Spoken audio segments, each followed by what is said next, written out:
नमस्कार दोस्तों, स्वागत है आपका हमारे चैनल एबीएम नर्सिंग में। तो आज का हमारा टॉपिक है nursing care plan for gestational diabetes. तो चलिए शुरू करते हैं। सबसे पहले हम वो डॉक्यूमेंट देखते हैं जिस पे नर्सिंग केयर प्लान बनाया जाएगा। यहाँ पे क्लाइंट का नाम लिखा जाएगा, यहाँ पे नर्स का नाम लिखा जाएगा, यहाँ पे डेट लिखी जाएगी जब पेशेंट एडमिट होता है। तो यहाँ पे हमने 6 कॉलम लिए हुए हैं, आप 4 या 5 कॉलम भी ले सकते हैं। सबसे पहला कॉलम आता है इसमें असेसमेंट का, जिसमें सब्जेक्टिव ऑब्जेक्टिव डेटा लिखते हैं। फिर डायग्नोस आता है, गोल्स आते हैं, इंटरवेंशन, रैशनल और इवैल्यूएशन आता है।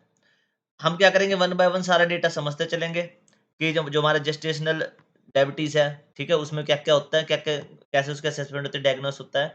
फिर क्या करेंगे, सारा डेटा समझने के बाद सब सारे डेटा को इस टेबल में पुट कर देंगे, तो हमारा नर्सिंग केयर प्लान बन के तैयार हो जाएगा। तो उससे पहले हमने क्या लिया, एक पेशेंट की हाइपोथेटिकल प्रोफाइल ली है, जिसमें हम यहाँ पे नेम लिखते हैं, पेशेंट का एज लिखते हैं। आप इसको मतलब आइडेंटिफिकेशन डेटा भी लिख सकते हैं। जब आप असाइनमेंट सबमिट कराओगे तो उसमें असाइनमेंट डेटा वो आइडेंटिफिकेशन डेटा भी लिख सकते हैं। तो फिर इस यहाँ पे पेशेंट का जेंडर लिखेंगे, ऑक्यूपेशन लिखेंगे, एड्रेस लिखेंगे, कहाँ से बिलॉन्ग करते हो, मैरिटल स्टेटस लिखेंगे, मैरिड है, अनमैरिड है। एडमिशन डेट लिखेंगे कि पेशेंट कब एडमिट हुआ है, डायग्नोस लिखेंगे, उनको जीडीएम है, ठीक है? मतलब प्रेगनेंसी में शुगर हो गई है उनको, ठीक है? शुगर के मतलब सिम्पटम आ रहे हैं उनको। मेडिकल हिस्ट्री क्या है पेशेंट की, उनको क्या है, बहुत ज़्यादा प्यास लग रही है, बार-बार पेशाब जाना पड़ रहा है और पिछले 3 हफ्तों से क्या उनको टायर्डनेस रह रही है, थकावट रह रही है। एलर्जी कोई नहीं है पेशेंट को, वेट इतना है और हाइट इतनी है पेशेंट की। तो ये हो गया आपका आइडेंटिफिकेशन डेटा। सबसे पहला कॉलम हमारा किस चीज़ का आता है? असेसमेंट का, जिसमें हम सब्जेक्टिव डेटा लिख रहे हैं, ऑब्जेक्टिव डेटा लिख रहे हैं। सब्जेक्टिव डेटा वो होता है जो पेशेंट खुद हमें बताता है। तो यहाँ पे पेशेंट क्या बता रहा है कि उसको हर टाइम पे क्या होता है, प्यास लगी रहती है, पेशाब करने जाना पड़ता है उसको बार-बार और पेशेंट काफ़ी थका हुआ सा फ़ील करता है। फिर आता है हमारा ऑब्जेक्टिव डेटा। ऑब्जेक्टिव डेटा वो होता है जो नर्स खुद मतलब देख के बताते हैं पेशेंट को कि वो क्या उसको ऑब्ज़र्व कर पा रही है उसमें। तो पेशेंट की रैंडम ब्लड शुगर है मतलब आफ्टर मील क्या आ रही है, 178 आ रही है, व्हिच इज़ एलिवेटेड, ये काफ़ी एलिवेटेड हो गई है, ठीक है? बढ़ गई है। ग्लूकोज़ टॉलरेंट टेस्ट करा जा रहा है, पेशेंट का जीटी करा जा रहा है, तो वो क्या रहा है, पॉजिटिव आ रहा है। बीपी पेशेंट का नॉर्मल ही है। माइल्ड स्वेलिंग आ गया एंकल्स में, टखनों में क्या आ गया उनके, थोड़ी-सी स्वेलिंग आ गई है। फंडल हाइट है, वो जेस्टेशनल एज से बिल्कुल मैच कर रही है, मतलब जो सेंटीमीटर में मापते हैं ना, ऊपर से लेके जो पेट की जो हाइट होती है, ठीक है? प्रेगनेंसी के, तो नीचे से मापते हैं, वो मतलब सही आ रही है पेशेंट की, जो उसके अकॉर्डिंग होती है, ठीक है? जेस्टेशनल एज के अकॉर्डिंग होती है, भई कितने हफ्तों की प्रेगनेंसी है। अब तो सब्जेक्टिव और ऑब्जेक्टिव डेटा को मिला के बनता है हमारा नर्सिंग डायग्नोस। तो risk of unstable blood sugar आ रहा है पेशेंट का, क्योंकि उनका जो इंसुलिन रेजिस्टेंस है, वो प्रेगनेंसी में हो रहा है उनको, मतलब शुगर बढ़ गया है, तो उनका क्या है, अनस्टेबल ब्लड शुगर आ रहा है, उसका रिस्क बढ़ता जा रहा है। जो न्यूट्रिशन है उनके, वो इम्बैलेंस हो गए हैं, क्योंकि उनका कार्बोहाइड्रेट का इंटेक क्या है, बहुत ज़्यादा है, इसलिए उनका जो इम्बैलेंस जो न्यूट्रिशन है, वो क्या है, इम्बैलेंस हो गए उनके। उनको क्या थकावट रहती है, क्योंकि उन जो मेटाबॉलिक स्टेट स्टेट है ना उनका, वो क्या है, अल्टर हो गया, बिगड़ गया है बिल्कुल ही। जो अ, फैटल कॉम्प्लिकेशंस है, बच्चे के मतलब खतरा है जो, वो बढ़ गया है उसका, क्योंकि जो मैटरनल ग्लूकोज़ है ना, वो अनकंट्रोल हो गया। माँ का ग्लूकोज़ क्या अनकंट्रोल हो गया, तो बच्चे की जो क्या है खतरा उसके लिए, उस पे बढ़ गया है। फिर आते हैं हमारे गोल्स। गोल्स में हमने शॉर्ट टर्म और लॉन्ग टर्म गोल बनाए हैं यहाँ पे।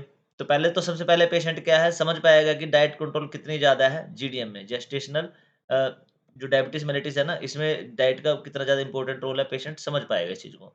पेशेंट का क्या ब्लड ग्लूकोज़ का लेवल क्या है, 140 के नीचे आ जाएगा, ठीक है? जो ऑलमोस्ट नॉर्मल ही है after meal. Long term goal में हमने क्या रखा है कि पेशेंट का जो ब्लड शुगर है वो नॉर्मल रहेगा थ्रू आउट द प्रेगनेंसी, मतलब जब तक प्रेगनेंसी रहेगी तब तक नॉर्मल रहेगा और पेशेंट क्या है, एक हेल्दी बेबी को डिलीवर करेगा बिना किसी कॉम्प्लिकेशन के। उसके बाद आते हैं हमारे इंटरवेंशंस। इंटरवेंशंस में हम प्लानिंग और इम्प्लीमेंटेशन लिखते हैं। तो पेशेंट के क्या, जो ब्लड ग्लूकोज है वो बार-बार मॉनिटर करते रहना है, जैसे ही कि एडवाइस करा गया पेशेंट डॉक्टर ने। एजुकेट करना है पेशेंट को कि डायबिटिक डाइट कौन-सी होती है और किस टाइप से उनको लेना चाहिए। मतलब स्मॉल फ्रीक्वेंट मील खाने चाहिए उनको पेशेंट को, हाई फाइबर लेना चाहिए और लो शुगर लेनी चाहिए।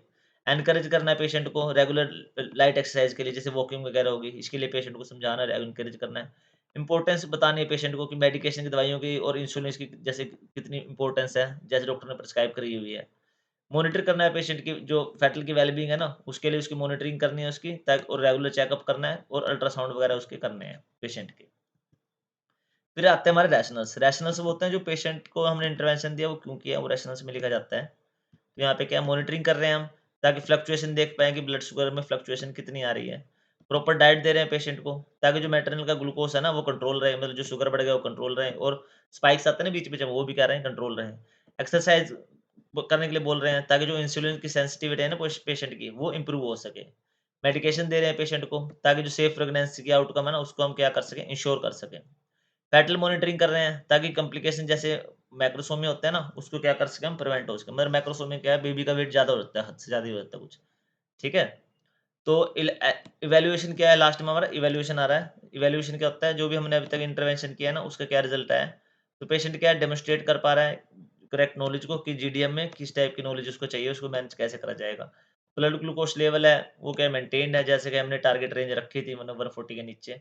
पेशेंट क्या रिपोर्ट कर रहा है कि उसकी जो प्यास है वो कम हो गई अब, और जो टायर्डनेस थका-थका फील करता था वो भी कम हो गया पेशेंट का अब। फेटल ग्रो होता है वो नॉर्मल है बिल्कुल, अल्ट्रासाउंड कराया तो उसमें नॉर्मल आ रही है बिल्कुल। पेशेंट एक्सप्रेस कर पा रहा है कि कॉन्फिडेंट है वो काफ़ी कि वो इस कंडीशन को आराम से मैनेज कर सकते हैं।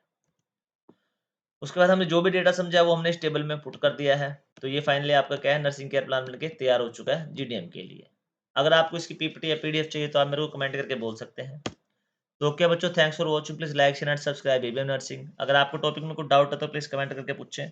अगर किसी और टॉपिक पे आपको एनसीपी बनवाना है तो वो भी आप कमेंट करके पूछ सकते हैं।